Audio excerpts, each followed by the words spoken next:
to another Looney Tunes commentary.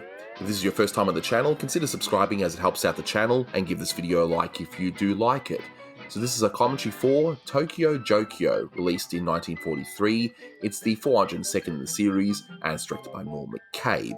It's in the public domain, and just a word of warning that this one contains some very, very severe Japanese caricatures, and we'll be discussing that in just a moment. And with me today to discuss this cartoon that's really no laughing matter is my good friend Austin Kelly. Say hi.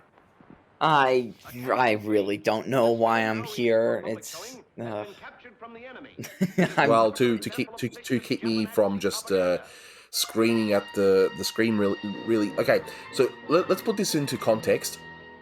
You know, in case you've discovered this video just through a recommendation or whatever, and why I'm looking at this. So we're looking at every cartoon, good, bad, and ugly, and in this case is ugly.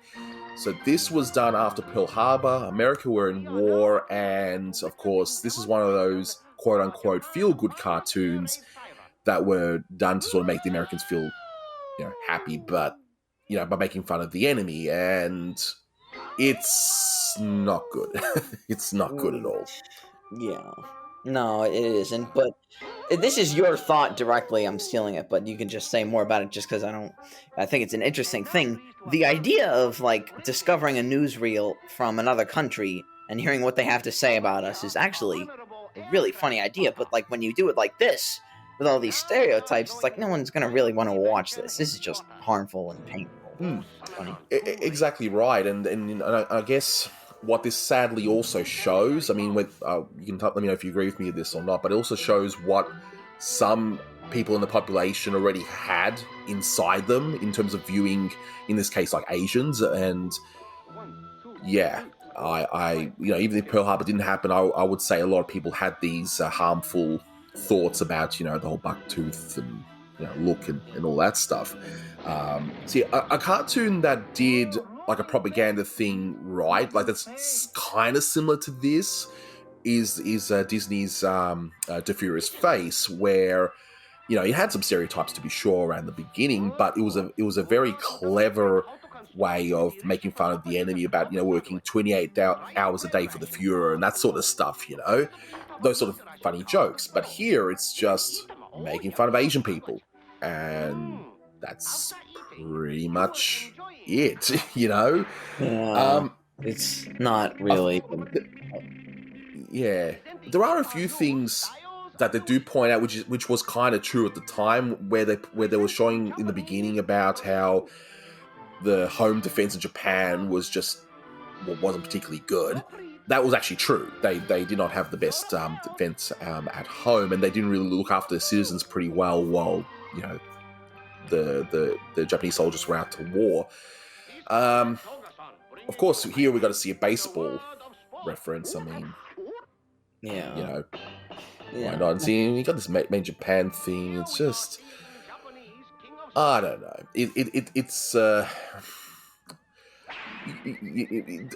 I mentioned before, this is one of those things where it was supposed to make the people feel good about themselves. Hey, haha, look at the funny enemy. Yes, we're gonna beat him, and yeah, it's I've said it many times, but I think a lot of the bad or worse cartoons that the Warner Studio made have some interesting stuff about them. And while I do think this is generally a pretty crappy and unfunny cartoon, the animation is actually not bad, and there are two guys in this cartoon. That's Izzy Ellis right there. This tree gag. There are two guys in the cartoon, animator-wise, you really wouldn't expect in a McCabe cartoon. There's Art Davis, and there's Phil Monroe, who came out. He had a fight with Friz Freleng. He was angry at him. He didn't like his style of directing. Oh, and this guy, this donkey scene, this is Ray Patton. This is a Disney animator.